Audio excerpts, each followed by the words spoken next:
Okay, so now that we've set up a backend that will allow us to use Firebase Auth on a server, the next thing that we're going to do is we're going to basically set up our front end to prepare ourselves to interact with the server.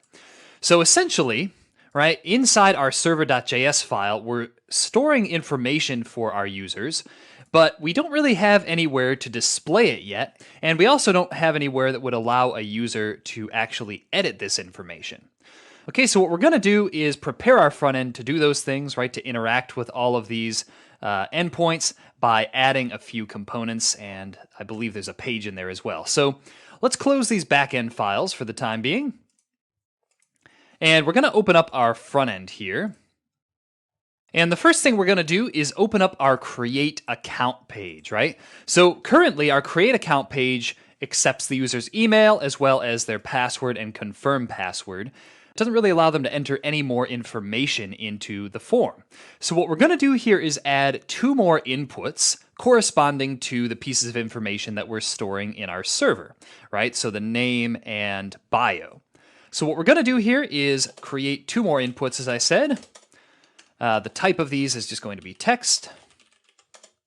The placeholder here for the name is going to be full name. And for the value, we're going to need to create a state variable. We'll come back to that in a minute. And for onChange, we're going to need to create another state variable here as well. So we'll come back to that as well. And for the other input, this is going to be where the user enters their bio. For this, we'll just say something like enter a short bio. Okay. And I guess I'll put ... after the full name too, just for a little consistency there. And let's go create these state variables now. That should only take a minute. We're just going to say const name set name equals use state empty string, and we're going to say const bio set bio equals use state empty string. Okay, so now we just need to link those state variables up to these new inputs by saying name and set name e.target.value.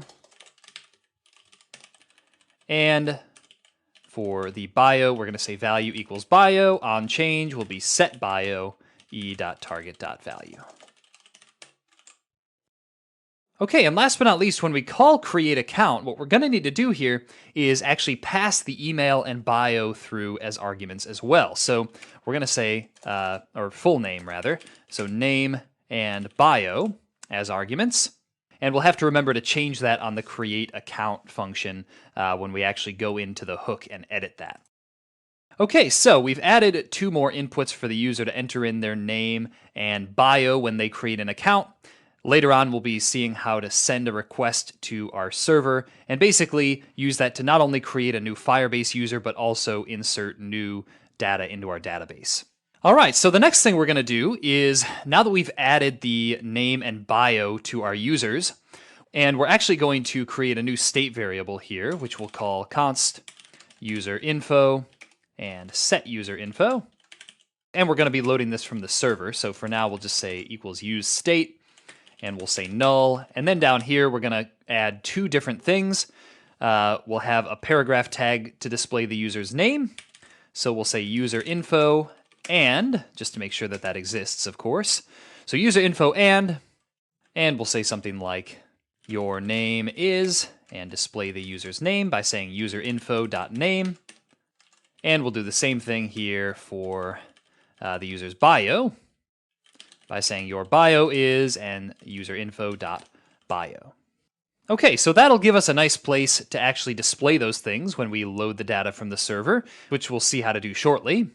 We're also going to add 2 more buttons here, one that will allow a user to delete their info from the server, and another one that will allow the user to edit their info. Now, for deleting the info, that's going to be pretty straightforward. We're just going to say button, and this button is going to say delete my account. And above that, we're going to have a button which will link them to another page called the edit account page, which will actually, allow them to edit the values of their name and bio. We'll create that page in just a minute here.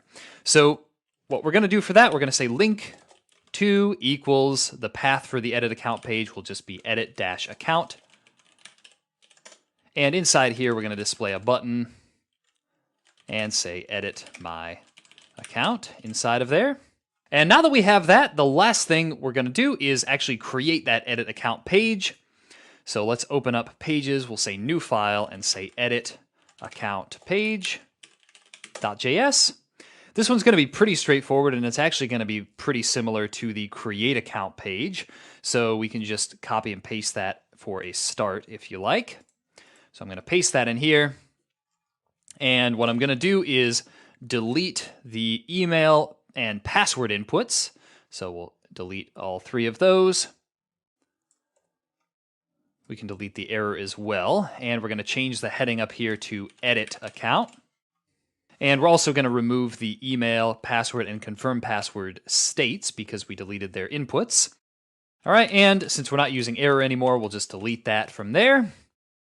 And in fact, we don't even need this line anymore anyway, so we'll just get rid of the whole thing. All right, and the last thing we're going to do is get rid of the link and change this button so that it will actually save the changes to the user's account. For that, we're going to need to make a network request to our server, which we'll do shortly. So let's just change this button text to something like save changes. Oops, let's try that again. Save changes. There we go. All right, and that's pretty much it for our edit account page. I'm going to delete these other things, and I just need to actually change the name of this to edit account page. And then we just need to go into our app component and add a route for this page. So we're going to import it here. Import edit account page from pages/edit account page. And down here, we'll create that route. We're going to say this is going to be an auth route, right? Only auth users will be able to access it. So we'll say auth route equals path, and the path here will be edit-account. And we'll close that tag, and inside there, we're just going to display the edit account page. Okay, so let's run this front end to make sure that it works. You can leave the back end running in another tab if you like. So I'm going to just say cd front end, and then I'll say npm run start, and that should start up our app if we did everything correctly. And oops, it looks like we got two errors here. Let's just make sure we have our imports straight. We're going to need to open up our home page and import use state up at the top here. Import use state from React. Oops, from React. There we go. And we're going to import the link component by saying import link from React Router DOM. Okay, so we should be good now. Let's just test this now by logging in. We're going to say sean@gmail.com, ABC123. Click login. And we should see the extra buttons that we've added. It looks like one of these is a little bit out of line, but I'll leave it. And we're not seeing the user information displayed because currently we haven't loaded it, so we're hiding those elements, remember. Okay, now if we click on Edit My Account, that's going to take us to the Edit Account page, which is looking good. And if we click on Delete My Account, that's not going to do anything yet because we haven't hooked it up to anything.